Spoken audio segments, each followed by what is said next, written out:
Assalamualaikum warahmatullahi wabarakatuh. Apa kabar sobat-sobat semuanya? Oke, mari kita lanjutkan saja ceritanya. Bab 1057, pria yang sangat kuat, di sebuah restoran. Ye Guan dan Mo Wan Yu duduk berhadapan. Mereka memesan beberapa lauk pauk. Tapi Mo Wan Yu tidak menggerakkan sumpitnya, tapi hanya menatapnya, seolah dia takut dia akan melarikan diri.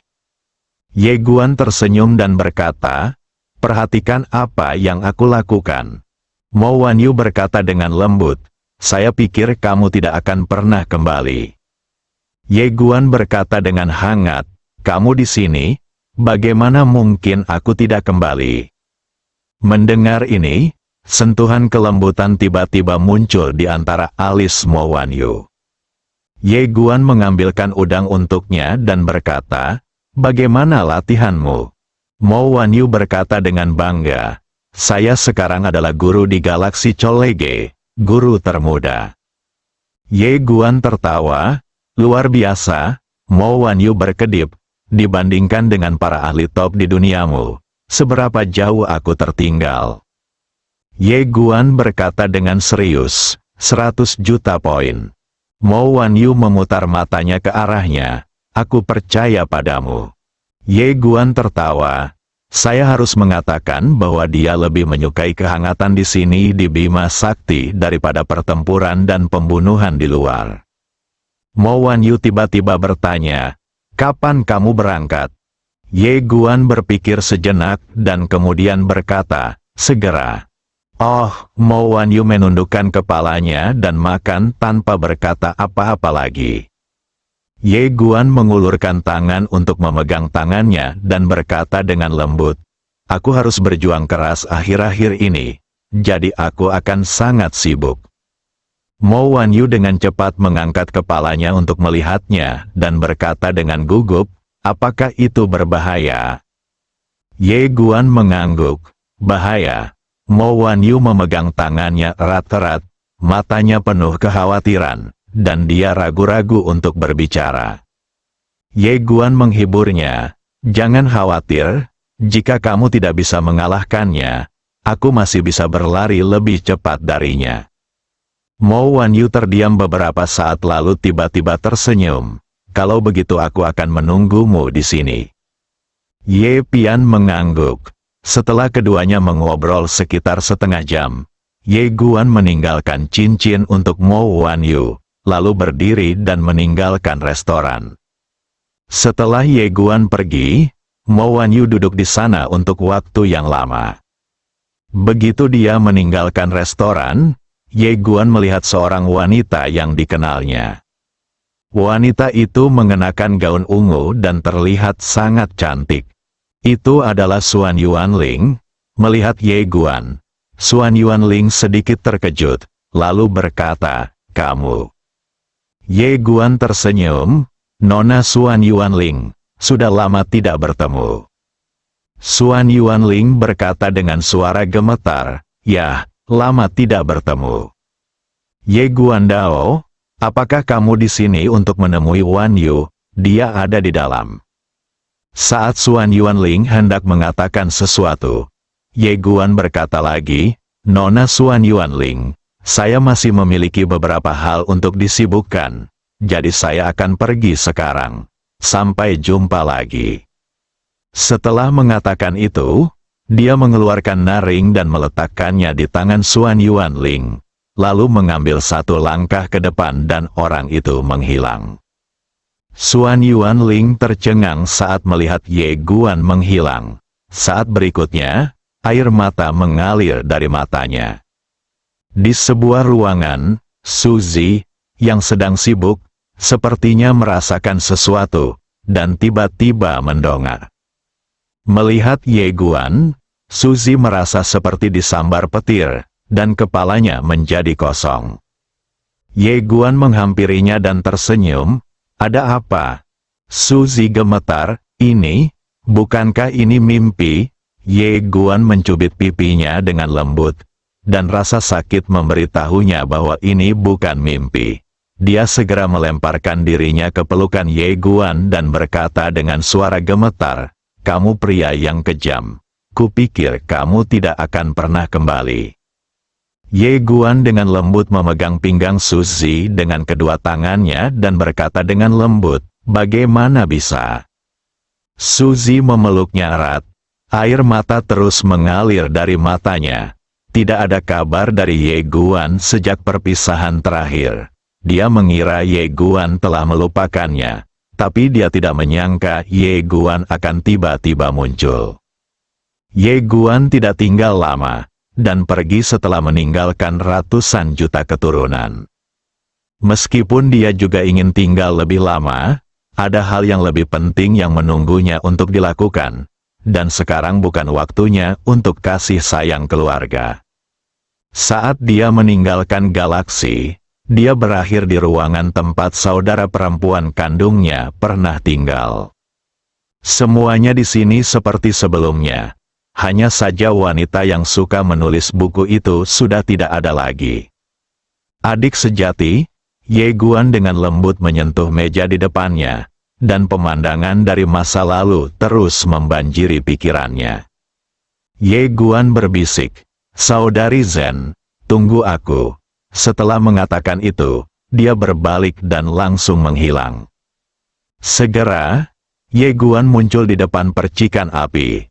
Pada saat ini, Fu Wu muncul di sampingnya, memegang pedang King Xuan di tangannya. Fu Wu menatap percikan api, suasana berbahaya. Ye Guan mengangguk. Aku tahu, saat dia berbicara, dia melihat percikan api dan membungkuk sedikit. Senior, ayo kita bicara. Tidak ada tanggapan. Ye Guan berpikir sejenak, lalu berkata, permisi. Setelah mengatakan itu, dia hendak pergi bersama Fu Wu. Tetapi pada saat ini, sebuah suara tiba-tiba datang dari Mars. Apa yang ingin kamu bicarakan? Ye Guan berhenti dan menatap Mars. Aku ingin meminta bantuan senior. Suara itu berkata, kamu sedang sibuk apa? Ye Guan Dao, ayo kita bertarung. Pria misterius di Mars terdiam. Kamu memandang Mars, menunggu jawaban.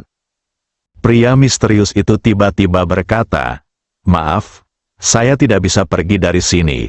Adapun alasannya, saya tidak bisa memberitahu Anda. Ye Guan terdiam.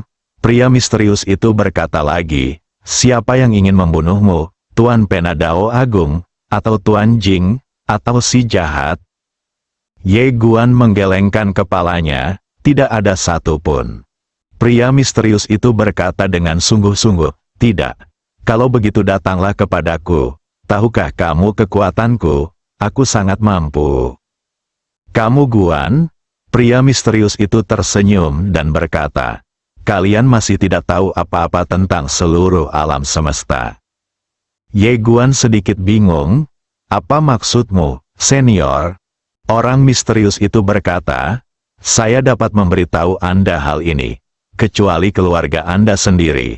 Di antara semua orang kuat yang pernah Anda temui sekarang, Master Sekte Jing dan Master Daobi adalah yang paling kuat. Adapun nenek moyang kejahatan jalan, jika dia bisa lepas dari kesulitan, dan memotong obsesi terakhir di hatiku, itu masih oke. Ye Guan berkata dengan suara yang dalam, senior, seberapa banyak yang kamu ketahui tentang alam semesta yang luas ini? Pria misterius itu tersenyum dan berkata, jangan bertanya tentang asal-usul saya. Saya tahu lebih banyak daripada Anda. Tetapi memberitahu Anda hal itu sekarang tidak masuk akal. Ada beberapa jalan yang harus Anda lalui sendiri agar bisa masuk akal. Lakukan, kamu mengerti? Ye Pian mengangguk. Maaf mengganggumu, senior. Setelah mengatakan itu, dia membawa Fu Wu dan hendak pergi. Pria misterius itu tiba-tiba berkata, tunggu. Ye Guan berhenti dan menoleh untuk melihat percikan api.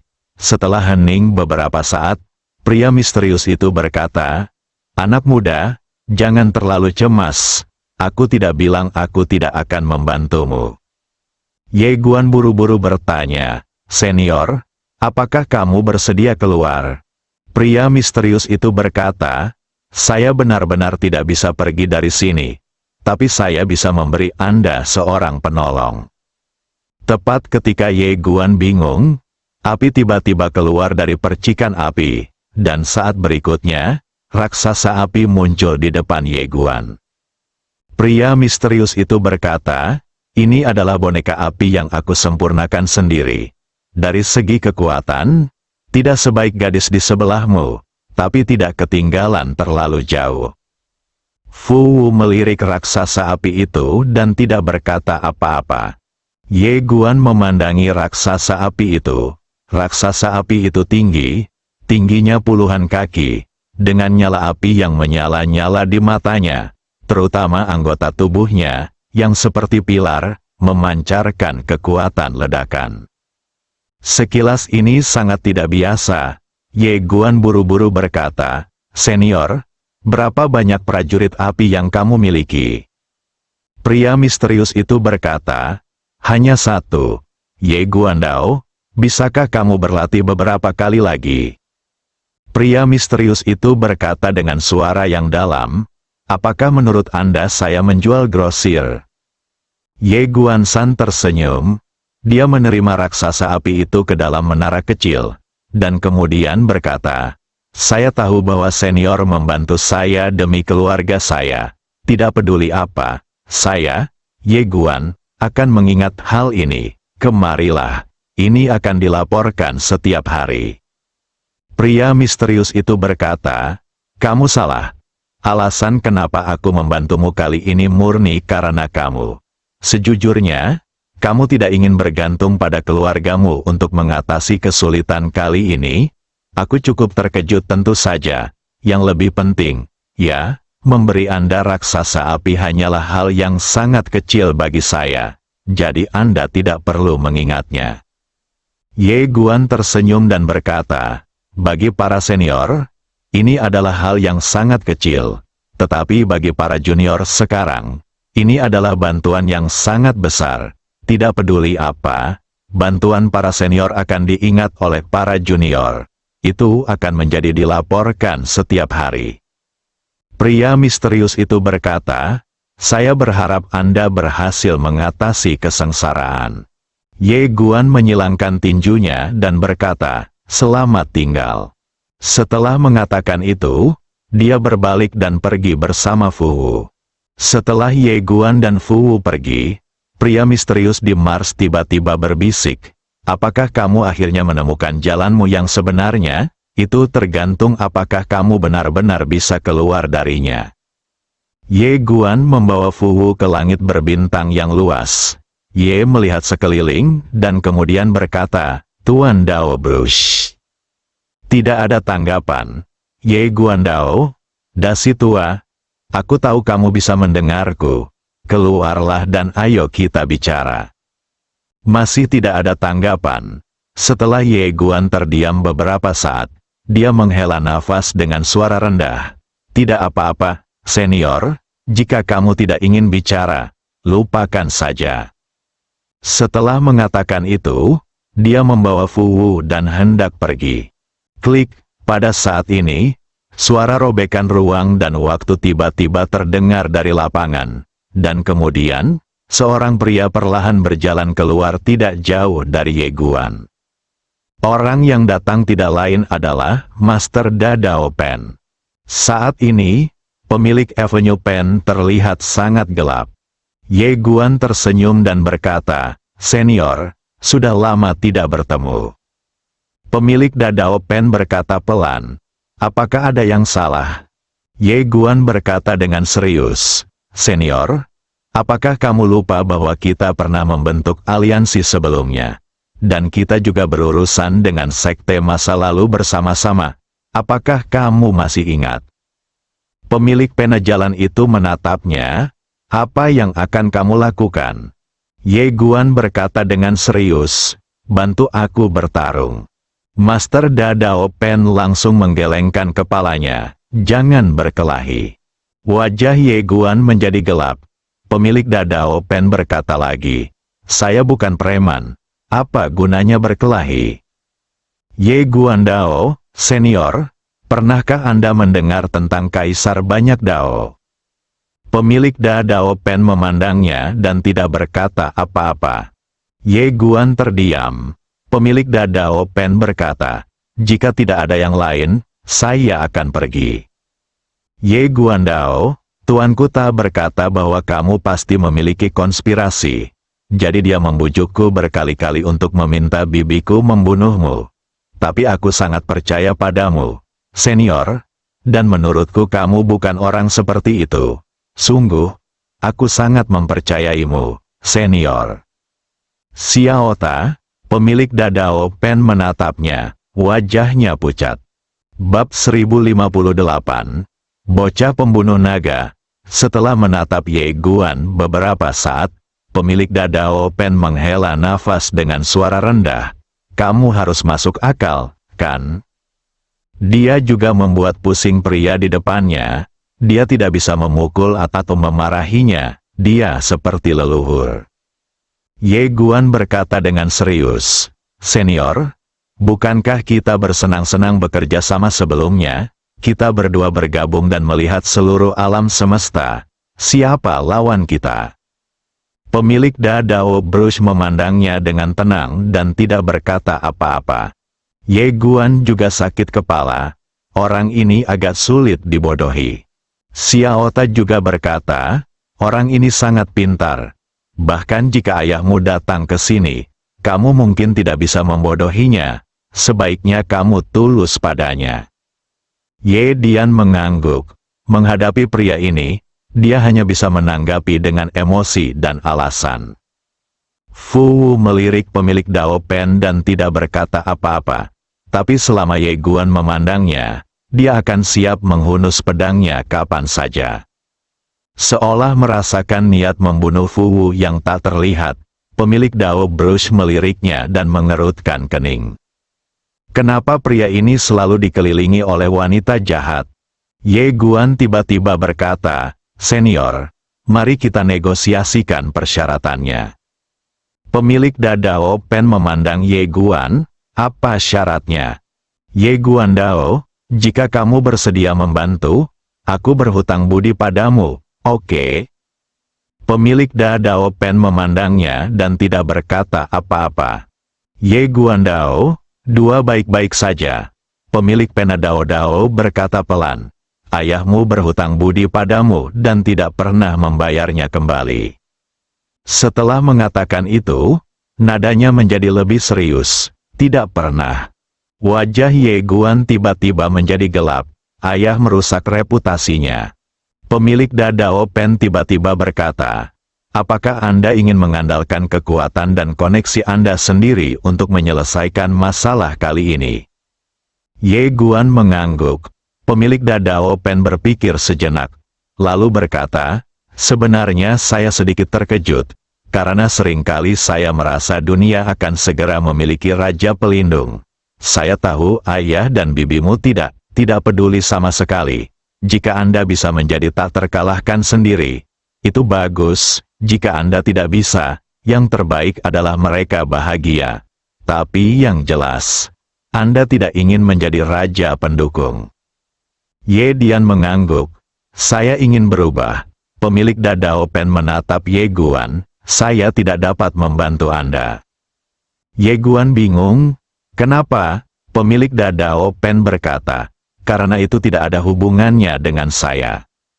Ye Guan terdiam. Pemilik pena Dao menambahkan, "Tentu saja, ada alasan lain. Meskipun saya tidak dapat membantu Anda secara pribadi, saya dapat membantu Anda sekali dengan cara lain. Namun, segala sesuatu memiliki sebab dan akibat. Jika saya membantu Anda sekali, itu akan sama denganmu. Kamu berhutang budi padaku, dan aku tidak akan membiarkanmu membayarnya kembali dalam waktu singkat, dan di masa depan. Kamu mungkin tidak ingin membayarnya kembali." Kamu melirik ke arah Master Pena Jalan dan berkata, "Lupakan saja." Pemilik pena jalan tercengang. Ye Guan berkata dengan tenang, "Senior, dengan segala hormat, kali ini saya bertemu dengan pembangkit tenaga peradaban kosmik tingkat 6. jika Anda tidak mengambil tindakan secara pribadi, itu tidak ada artinya. Terlebih lagi, bahkan jika Anda mengambil tindakan secara pribadi, saya khawatir peluang Anda untuk menang tidak besar. Pemilik pena Dao Dao tersenyum dan berkata, apakah Anda ingin menggunakan metode memprovokasi jenderal? Ye Guan menggelengkan kepalanya. Kerjasama tidak dapat dicapai tanpa kebajikan dan kebenaran. Tidak peduli apa, saya berharap senior dan saya tidak akan menjadi musuh di masa depan. Bagaimanapun, dalam hati saya, senior masih sangat baik. Xiao Ta mendengar perkataan Ye Guan. Pemilik Dadao Pen sedikit terkejut. Orang ini tiba-tiba menjadi sedikit sensasional, yang membuatnya sedikit tidak nyaman. Ye Guan tidak berkata apa-apa lagi dan menoleh ke arah Fu Wu. Saudari Fu, ayo pergi. Fu Wu mengangguk. Keduanya hendak pergi ketika pemilik pena Dao Dao tiba-tiba berkata, tunggu sebentar. Ye Guan menoleh untuk melihat Master Dadao Pen. Senior, apakah ada yang salah? Pemilik Dadao Pen tersenyum dan berkata, apakah kamu tidak ingin tahu siapa yang ingin saya bantu? Ye Guandao, saudara Ye King, pemilik Dadao Pen tertawa dan berkata, otakmu sama bagusnya dengan ayahmu. Ye Guandao, kakekku tidak bekerja dengan baik. Senyuman pemilik Dadao Pen langsung membeku. Dia menatap ke arah Ye Guan. Kamu sama buruknya dengan ayahmu, dan kamu selalu siap menipu orang lain. Kamu Guan, pemilik pena Dao Dao berkata, silakan, saya akan datang membantu Anda jika waktunya tiba. Ye Guan ragu-ragu sejenak, lalu berkata, senior, musuhku kali ini sangat kuat. Pemilik Dadao Pen berkata pelan, oh, Ye Guan terdiam. Pemilik Dao Dao Brush tiba-tiba berkata, kamu baik-baik saja di Akademi Guangxuan. Ye Guan sedikit bingung. Apa yang terjadi? Master Dadao Pen berkata, hukum keluarga besar dan hilangkan korupsi di akademi. Ye Guan sedikit terkejut. Senior juga memperhatikan urusan akademi. Pemilik pena Dao Dao berkata dengan suara yang dalam, Akademi Guangxuan berkembang semakin cepat. Ada banyak sekte dan keluarga bangsawan di seluruh akademi. Sekte dan keluarga bangsawan ini tidak bisa seperti Anda. Mereka sedang memikirkan cara membangunnya tatanan baru dan memberi manfaat bagi seluruh dunia. Alam semesta, mereka pasti memikirkan cara mendapatkan lebih banyak manfaat. Memang mudah untuk mengubah dunia, tetapi sulit untuk mengubah hati orang. Terlebih lagi, masalah ini agak rumit, kamu mungkin memahaminya nanti. Ye Dian mengangguk. Aku tahu, tapi kita tidak bisa terburu-buru dalam masalah ini. Kita hanya bisa meluangkan waktu. Master Dadao Pen mengangguk. Selama kamu memiliki niat ini. Ye Guan tiba-tiba berkata, senior, sejauh yang saya tahu, tujuan Anda juga untuk mendirikan tatanan baru. Bagaimana kalau kita bergabung? Pemimpin Dao Debi tersenyum. Lalu berkata, perintah yang ingin kita buat berbeda. Pemimpin Sekte Jing ingin tidak ada perintah. Anda ingin membuat tatanan yang adil, dan tatanan yang ingin saya buat adalah jenis tatanan lain. Mungkin kita akan berada di jalur yang sama di masa depan. Tapi tidak sekarang. Ye Pian mengangguk. Saya mengerti. Dia tidak berkata apa-apa lagi. Berbalik dan pergi bersama Fu Wu. Tepat setelah Ye Guan dan Fu Wu pergi, seorang pria parubaya tiba-tiba muncul di samping pemilik Dao Bian. Orang yang datang tidak lain adalah Wu Bianzu, dan dia sedang memegang sebotol anggur di tangannya. Boneless Lord tersenyum dan berkata, menarik, orang ini sama seperti ayahnya di tahun-tahun terakhirnya. Dia tidak lagi ingin menjadi raja pelindung. Saya hanya tidak tahu berapa lama dia bisa bertahan. Pemilik Dadao Pen berkata, Apapun yang terjadi, itu selalu merupakan hal yang baik. Tuan tanpa batas tiba-tiba berkata, saya ingin pergi ke Langlang. Pemilik Dadao Pen menoleh untuk melihat ke arah Master Wu Bian. Apakah Anda yakin? Tuan tanpa batas tertawa. Dia mengambil termos dan meminumnya sendiri. Lalu berkata, meskipun hari-hari hidup dan mati dalam keadaan mabuk itu baik, aku masih ingin berpura-pura. Oh tidak. Aku masih mendambakan hari-hari yang penuh gairah. Tepat sekali. Pria kecil ini adalah keponakanku. Karena dia tidak ingin memanggilnya ayah. Izinkan aku, pamanku, bantu dia. Pemilik Dadao Pen tersenyum dan berkata, terserah kamu. Boneless Lord melemparkan botol anggur di tangannya ke samping dengan santai. Lalu berkata sambil tersenyum. Setelah terdiam selama bertahun-tahun, inilah waktunya untuk menunjukkan wajahku. Jika tidak, dunia akan hampir melupakanku. Ye Guan tidak membawa Fu Wu langsung kembali ke peradaban Deverer, tetapi membawanya ke sungai waktu. Dia datang menemui orang terakhir. Setelah beberapa saat, Ye Guan tiba di sebuah desa kecil. Langit kelabu dan sepertinya akan turun hujan. Seluruh desa kecil sangat sepi dan tidak ada suara sama sekali. Ye Guan memimpin Fu Wu ke pintu masuk desa. Saat ini, seorang wanita berjubah putih berjalan tidak jauh. Orang yang datang tidak lain adalah Sekte Master Jing. Kelopak mata Ye Guan melonjak saat melihat Master Sekte Jing. Dia sebenarnya sedikit takut pada wanita ini karena dia tidak tahu seberapa kuat wanita ini. Meskipun dia jauh lebih kuat dari sebelumnya, saat menghadapi wanita ini, dia masih benar-benar tak terduga. Fu Wu juga mengerutkan kening saat melihat Master Sekte Jing. Master Sekte Jing menatap Ye Guan. Matanya tenang, tetapi ada aura tak terlihat di sekelilingnya. Dia tidak melepaskan aura atau aura apapun, tetapi berdiri di depannya membuat orang merasa sangat tertekan. Auranya terlalu kuat.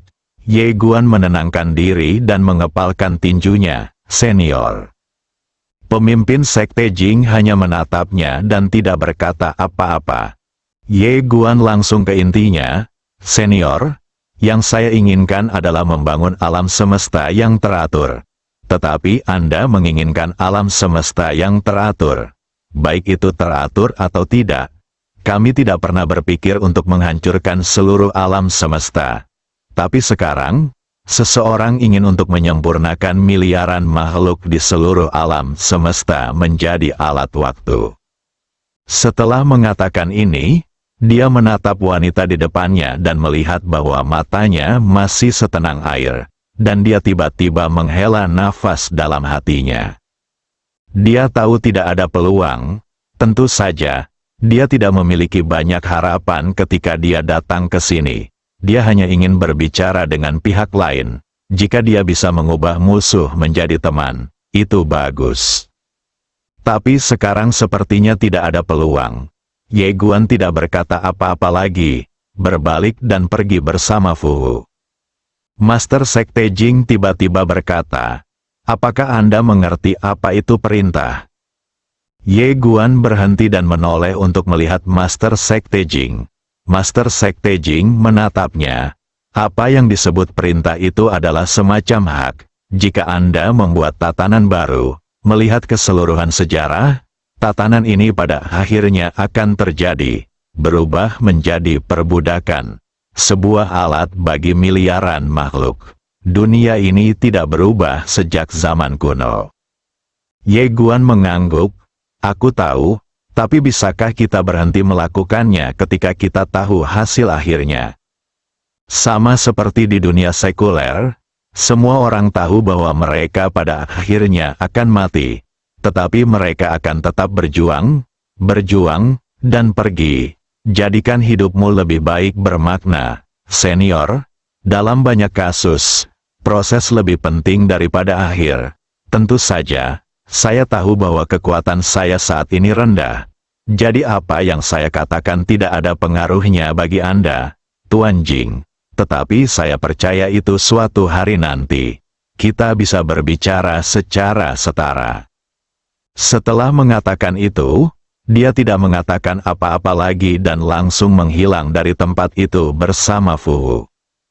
Dia tidak tahu apa tujuan akhir dari pemimpin Sekte Jing, tetapi dia tahu bahwa tujuan akhir wanita ini tidaklah sederhana.